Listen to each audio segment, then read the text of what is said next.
Right. So yesterday we were discussing about lithium. Now, do you want me to repeat the mechanism of action of lithium? Because it can be a little confusing. In case you want, I'll go over the mechanism of action of lithium once again. We ended with me explaining what is mechanism of action of lithium. I'm not sure whether it was completely clear or not. Do you want me to repeat or should I just proceed ahead? Yes, sir. Once repeat. Repeat, huh? Okay. ठीक है. Now, in your neuron, whenever we give lithium, though we do not know the exact mechanism of action of how lithium works, there are a few hypotheses. Okay, there are a few guesses, educated guesses of how lithium will work. One theory suggests that it will block inositol. Now, to understand what is inositol and what its function is, you have to understand what normally happens whenever serotonin is going. Let's suppose I take one presynaptic neuron and one postsynaptic neuron here. Second. So there is a presynaptic neuron here and a postsynaptic neuron here. And let's suppose these are serotonergic neurons, meaning serotonin is the main neurotransmitter in this. All right. So let's suppose this is the serotonin and it is being either the second. Let's suppose this is the serotonin that is present inside your vesicles, and this serotonin is being released whenever there is action potential. This action potential will come, it will cause calcium to come inside, and in turn, because influx of calcium occurs, this vesicle containing serotonin will get exocytosed, because of which what will happen is serotonin comes out into your synaptic cleft. Now you have serotonin present here. This serotonin will go and attach to specific receptors on the post synaptic neuron, okay, on the next neuron. Now, what happens here on the cell membrane is what we will be focusing on. Okay, if I draw that a little more in detail, so let's suppose this is the cell membrane of that next neuron of the post synaptic neuron. यहाँ तक समझ में आ रहा क्या हो रहा? We are just taking the case where serotonin is going and attaching to a receptor on the postsynaptic neuron on the next neuron. I hope you are able to understand. Now this is serotonin 5-HT3. Okay? 5-HT3 serotonin. Now, whenever serotonin binds to its receptor on the cell surface or the neuronal surface of the next postsynaptic neuron, a few changes will occur. As soon as this binding occurs, it will trigger a reaction where one particular enzyme called phospholipase C gets activated. Okay, as soon as serotonin comes and attaches to this receptor, phospholipase C gets activated. Phospholipase C in turn will go and stimulate one particular protein that is present on the cell surface. Okay, on the inside your cell membrane, there will be a protein which is embedded inside the cell membrane called PIP2. This fellow is called PIP2. Okay, PIP2 का full form phospho in a. So I'll just write them down so that you can refer to them later on. So I'll write them down here. PLC is phospholipase C. This is an enzyme. Okay.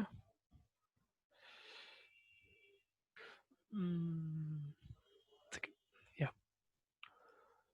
Then you have PIP2. This fellow is a protein. Its name is phosphatidyl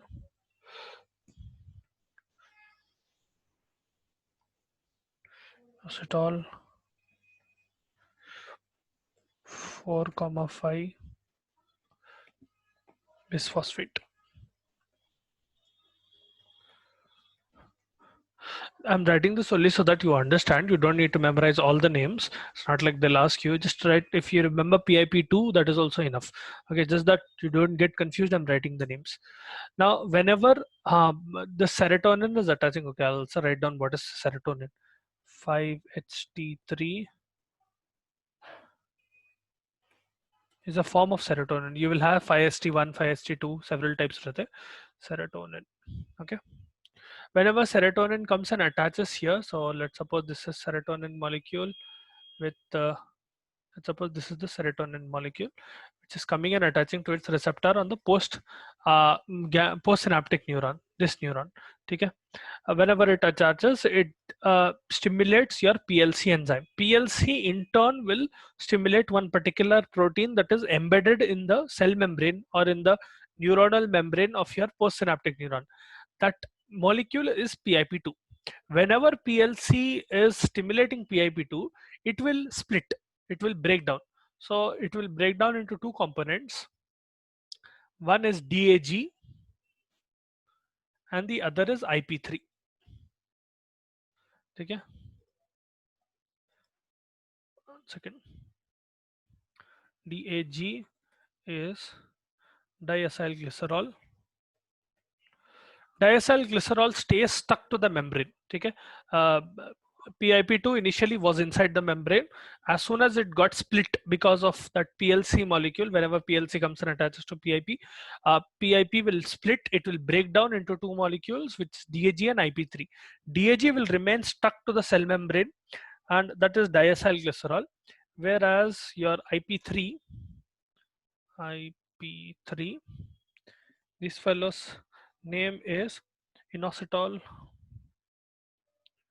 1,4,5 triphosphate. Okay, so these are all the names. It might seem a little confusing for now, but it will be easier for you to understand later on if you refer to this video later on. Now, DAG remains embedded inside the system, inside the membrane, whereas IP3 will be free inside your cytosol. Now, what IP3 in turn does is, this fellow will go out, it will go attached to the endoplasmic reticulum, it will cause a few reactions, and it will do its function. That is how you are getting the function. Now, whenever inositol phosphatase enzyme, that whenever IP3 is loose, it will cause the response that you get from serotonin, meaning DAG and IP3, both of them will eventually lead to formation of threshold potentials. Okay, yahan par we are doing all of this because serotonin wants to send the message, this message, from here to here. Okay, that is why the neurotransmitter is getting transferred from presynaptic neuron to postsynaptic neuron, in the hopes that whenever this serotonin comes and attaches to the receptor, it will end up in the formation of a threshold potential, which will eventually become a action potential. At least that is what we are aiming for, or what that is what your body is aiming for. So your DAG and IP3, they will undergo several reactions. I'll not get into the details of that, but DAG and IP3, both of them will play certain roles where they are in turn causing production of threshold potential. Okay, now after they have produced threshold potential, what IP3 does is, this fellow will get converted into one particular product called inositol. This is already inositol 1,4,5 triphosphate, right? It will get converted into inositol. Okay, that inositol conversion occurs through a particular enzyme called inositol phosphatase.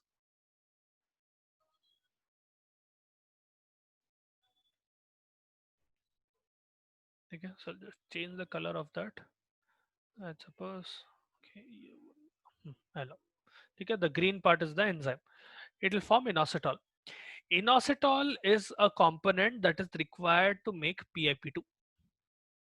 Okay, from inositol you'll be able to make PIP2, wherein if you are able to make PIP2, you can get another reaction in, meaning again PIP2 can break down into DAG and IP3, and again it can cause the production of threshold potentials. समझ में आया? What is this? Is what is happening normally. I'll repeat once again just in case you did not get it. यहाँ पर what we are discussing is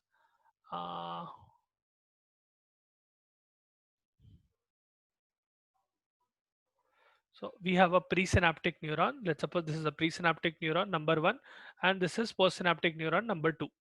We are trying to send a action potential or a message from number 1 to number 2 through a synapse. That happens using a neurotransmitter. Let's suppose the neurotransmitter here is serotonin. All right. Now what lithium does is, or at least what is hypothesized that lithium does is, it will block inositol phosphatase. What is the importance of inositol phosphatase? Whenever serotonin comes and attaches to the receptor present on the postsynaptic neuron, on this neuron, okay, what will happen is it will trigger a reaction wherein as soon as this fellow attaches, it will activate PLC, phospholipase C. Okay, either phospholipase C. Whenever this enzyme is activated, it will in turn break down one. It will cause the stimulation of one protein, cell membrane protein called PIP2, phosphatidyl inositol 4,5 bisphosphate. This fellow. Okay, let me change the color of that so that it will be easier for you to see. So this fellow, pink. Okay. And PIP2, whenever it is stimulated by PLC, will break down into two components: DAG, which is diacylglycerol, this fellow, and IP3, which is this fellow. Okay. So DAG and IP3 in turn, they will do some other functions where they will end up in forming one threshold potential. Threshold potentials, if they reach a certain threshold, then they'll become action potentials. That is the part of action potential that you have already studied. Whenever you have enough amount of threshold potential being reached, minimum minus 55 ke around pachna, then you will have an action potential being triggered. That is when you reach a threshold. If you take over a graph like this, it should reach a minimum threshold for it to become an action potential. If it is not reaching the threshold, you'll not get anything. Okay. यहाँ पर IP3 and DAG will cause the production of several threshold potentials in hopes that they will eventually become a action potential. Now they are doing this.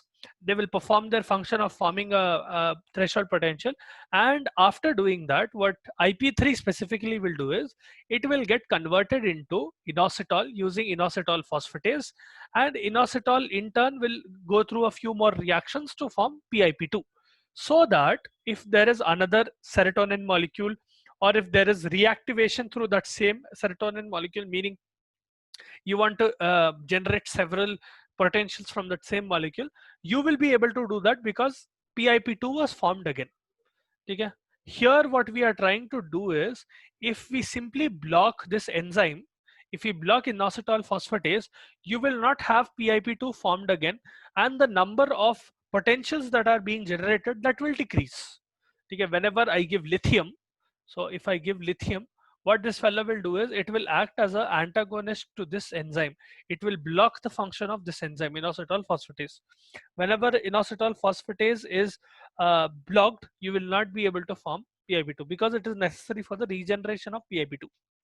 ठीक है? I hope अभी समझ में आया what is happening, or is there any Yes, particular sir.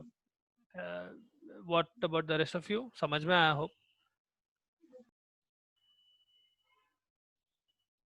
you can put it in the chat as well if you still have any doubts, any particular area that you want me to concentrate or re-explain.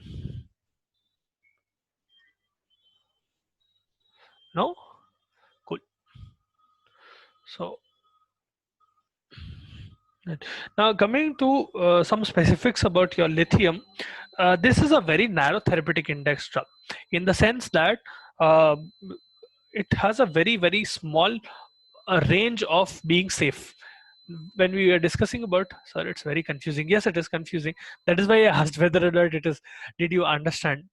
It is a lot of processes, and that too it is a hypothesis. We don't know for sure. Do you want me to repeat, Anusha, or do you want me to show any specific parts? I can simply do this and I can get everything back. Please feel free to ask doubts. बोलो क्या करना? कौन सा part समझ में नहीं आया?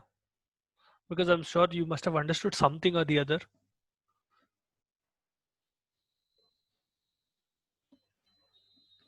The whole thing? Okay. See, here we are seeing, for now, forget about lithium. Okay. Just, what do you call, listen to what serotonin normally does.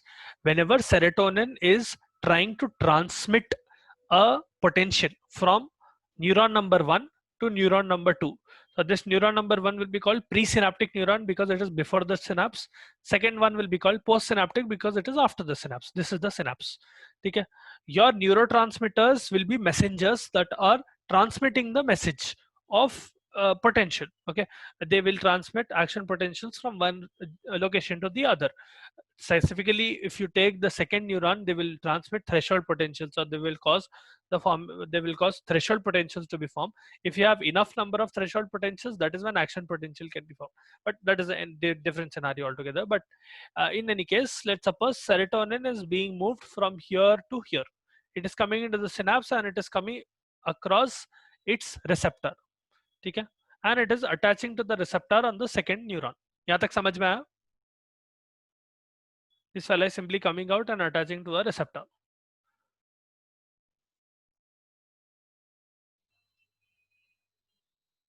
Okay, I'll take that as a yes. Now, as soon as it attaches, it will cause a conformational change wherein as one enzyme called PLC, phospholipase C, will get stimulated. Okay, as soon as serotonin is getting attached, PLC will get activated. As soon as PLC gets activated, this fellow in turn will stimulate one protein that is present on the membrane. Okay, ये membrane जो है neuronal membrane, on this you will have a protein called PIP2. That protein will get stimulated using PLC. So PLC in turn, let's suppose, think of it this way. Let's suppose I am serotonin and I'm going and calling, I'm coming and telling you, Anusha, to go and call Sandeep or someone else. Okay, I'm just, transmitting the message. Okay, so let's suppose PLC is you and PIP is someone else, some X person. So I come, stimulate you, you will go and stimulate someone else. Okay, so this is the first point of contact, this is the second point of contact, this is the third point of contact. As soon as PLC stimulates PIP, this fellow will split, it will break down into two components: DAG, which is diacylglycerol, and IP3, which is inositol 1,4,5 bisphosphate triphosphate. Okay, now ये दोनों components जो है DAG and IP3, they are responsible for the formation of threshold potentials. They will cause several reactions in your neuronal cell membrane and in your neuron, which end up in the formation of a threshold potential. Okay, that is what your serotonin was trying to do. This will happen in milliseconds. Okay, it will not take so long. It will immediately happen, and you have a threshold potential being generated. If you have enough number of threshold potentials where you are reaching threshold, so if you are, let's suppose this is a threshold potential, यहाँ से आप slowly बढ़ा रहे, depending on the number of threshold potentials being generated, you might reach threshold. Sometimes if you don't, you won't get any action potential. Let's suppose you are reaching all the way up to threshold. That is when action potential happens. These two are responsible for causation of action potential. ये दोनों का काम एक बार हो गए बाद, when DAG and IP3 are done with their job, IP3 specifically will be converted into inositol. ठीक है? The process of regaining PIP is initiated. So how that happens is IP3 will get converted into inositol using inositol phosphatase, and inositol in turn gets converted into PIP. Okay, through a bunch of reactions. Now यहाँ पर what are fellow, ये this is the normal reaction. Okay, अभी समझ में आया? We are trying to get PIP2 back so that if more number of serotonin molecules come, see यहाँ पर serotonin came, it stimulated this fellow, right? It stimulated our receptor. After stimulation, the neurotransmitter will leave. Okay, it has done its function. That fellow will go out. So we are being prepared so that a new molecule of serotonin can come in and stimulate again, so that you can start the reaction all over again. Now, आपका lithium क्या करता?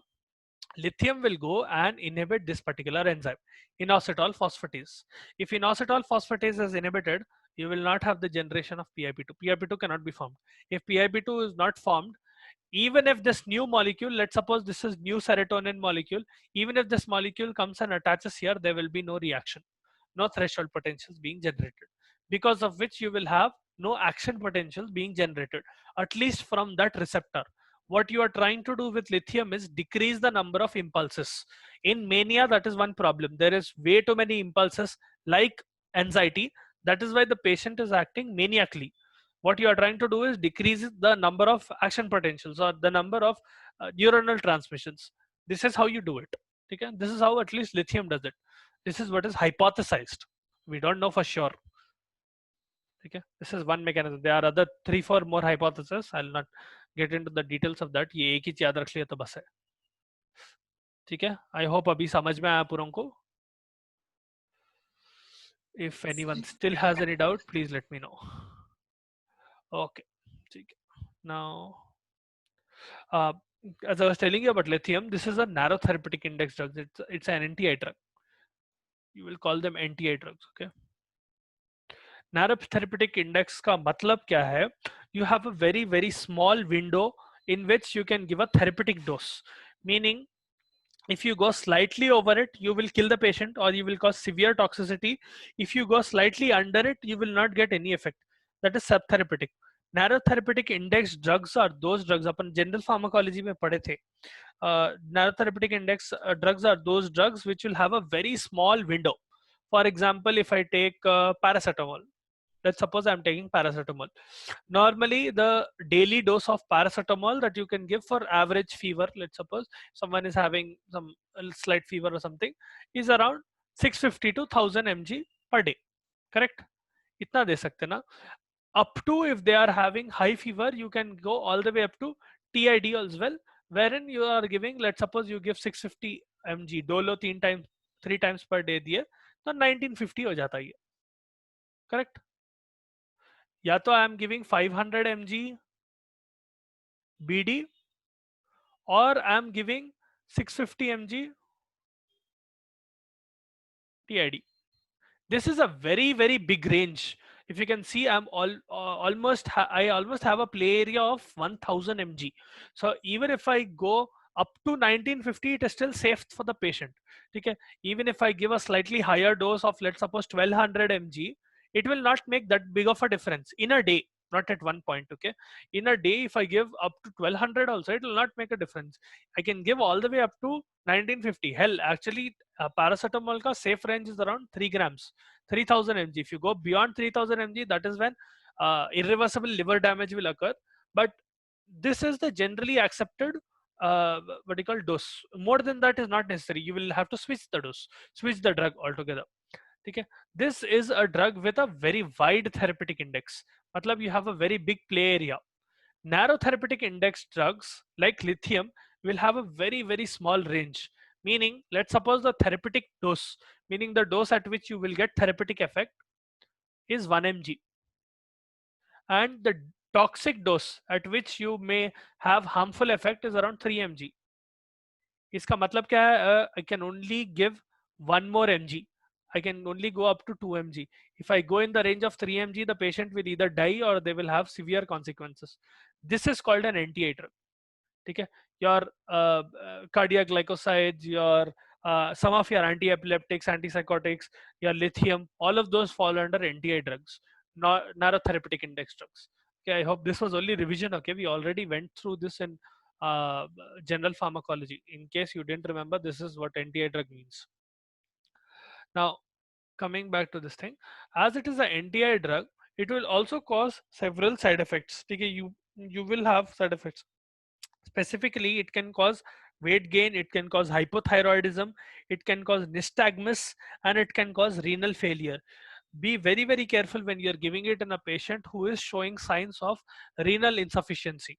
Even if they have slight renal insufficiency, please make sure that you check their GFR and their serum creatinine regularly when you're giving lithium, because their liver can get severely damaged in that sense. Some precautions that you need to take whenever you are giving lithium is that you have to use the minimum effective dose. Meaning, if 1 mg, I gave you an example where 1 mg minimum effective dose needs to be given, and if it is working, that is fine. If it is not working, only then you slightly increase it. But again, because it is narrow therapeutic index, you can only increase it very little, okay, not a lot. And inform, if you inform the doctor as soon as you see any signs of toxicity, as soon as possible, because lithium will also get secreted into your sweat, saliva, breast milk. You cannot give it in what you call pregnant women as well. Especially, you cannot give it in lactating women. Avoid it altogether in lactating and pregnant women altogether. It is contraindicated in pregnancy. And if possible, use the same formulation. the same formulation that you started the patient off, use the same thing. Sometimes what happens is some other drugs, if one formulation is not working, you can switch the formulation. Maybe some other brand, some other formulation might work. Do not do that with lithium. If you are starting off with one particular brand and one formulation, give the same formulation. Okay, don't change that. Now, other than these precautions, there are a few drug interactions with lithium. Those include drug interactions with diuretics and NSAIDs. So, drug interactions with diuretics. Diuretics will be something like furosemide, torsemide, and all of that. Drugs that will increase urination, those are diuretics, generally given in hypertensive patients.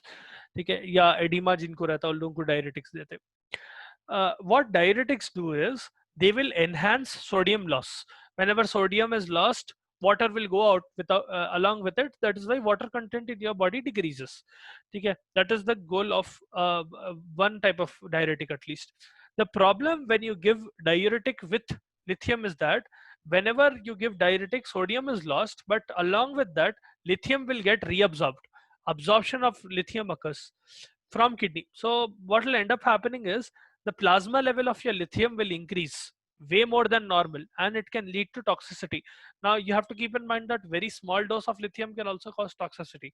So any chance where lithium is being retained in your body can be bad. Okay, retained more than normal. Along with that, you have NSAIDs, non-steroidal anti-inflammatory drugs. I think we have finished with NSAIDs, right? Yeah, khatam kar diye the. NSAIDs will decrease lithium elimination. Decrease lithium elimination. They will not let lithium get out of your body completely. If you give NSAIDs along with lithium, it can lead to toxicity. So avoid giving lithium in patients who are already in diuretics or NSAIDs, or switch the drug. Lose the NSAIDs and what you call diuretics if you can. Stop the NSAIDs and diuretics for a period of time whenever you can, and then give lithium. Okay? Don't concomitantly give them. So that is about your lithium, and that completes our anti-mania drugs. I hope you understood that. I will start with cholinergics and anticholinergics. Okay, before we get into cholinergics and anticholinergics, आप लोगों को parasympathetic nervous system के बारे में कुछ याद है? Because it is kind of important that you remember what is parasympathetic nervous system, and I'll know where to start depending on that.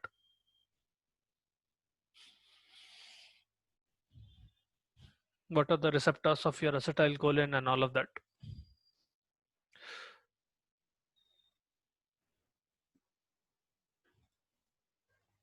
Okay, then I'll assume that you need a refresher of sorts. So coming to your parasympathetic nervous system, now your ANS as such, autonomic nervous system, is divided into sympathetic and parasympathetic nervous system. Okay, the main driver of your sympathetic nervous system, the main what do you call neurotransmitter that you will see in your sympathetic nervous system is noradrenaline, norepinephrine. Okay, sometimes adrenaline or epinephrine as well. These four are the most important ones in your sympathetic nervous system. Whereas in your parasympathetic nervous system, the most important one will be acetylcholine. Most of your parasympathetic neurons will comply using acetylcholine. Why is it important? Now, when we talk about acetylcholine, you need to understand this thing first, how acetylcholine is being managed in your neuron. So let's suppose I take a cholinergic neuron. Cholinergic neurons are those neurons that will use acetylcholine as their neurotransmitter. So let's suppose थोड़ा बड़ा है.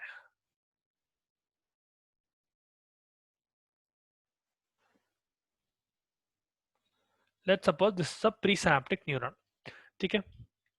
Now, how acetylcholine is made is acetylcholine upon stimulation from your vertical action potential, what will happen is there will be one acetyl molecule that combines with a choline molecule. So acetyl molecule that combines with acetyl CoA, actually acetyl coenzyme A combines with choline molecule. ठीक है. This happens in the presence of one particular enzyme called, just write it in a different color. Sorry. So this reaction happens in the presence of the enzyme called choline acetyl transferase.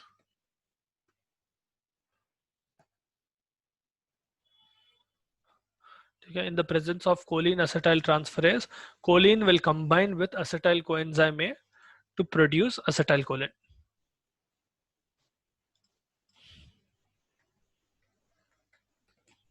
Okay. This acetylcholine will get transferred into vesicles so that it does not get degenerated in your neuron. It will be packed into different vesicles. Okay. So let's suppose this is a vesicle containing acetylcholine and these are acetylcholine molecules. These red dots are acetylcholine molecules.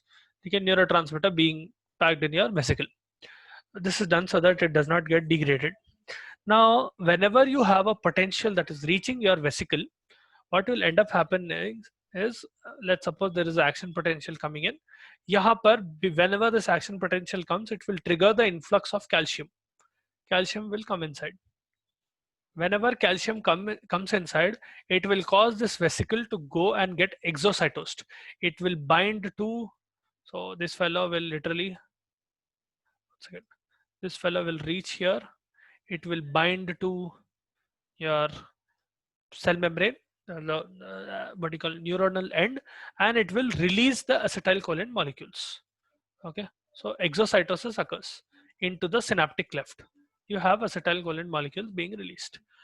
These acetylcholine molecules will go and attach to different receptors that are present in the postsynaptic neuron. Okay. This receptor can be NNNM. We'll get into that. What are the types of receptors as well. For now, just remember that there is acetylcholine receptor present here. This fellow will go attach to this acetylcholine receptor, create a threshold potential, and so this fellow comes out. Okay. Normally what happens with all neurotransmitters, the same thing will happen with acetylcholine. Acetylcholine gets released in your synapse, attaches to the receptor, causes the formation of threshold potential and gets out. When it gets out, it will be subjected to one particular enzyme. That enzyme's name is cholinesterase. Cholinesterase. Okay.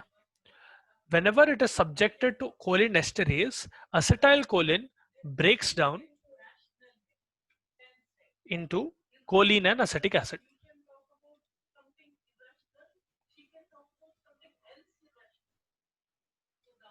Choline and acetic acid. Okay. This choline molecule can be reused here.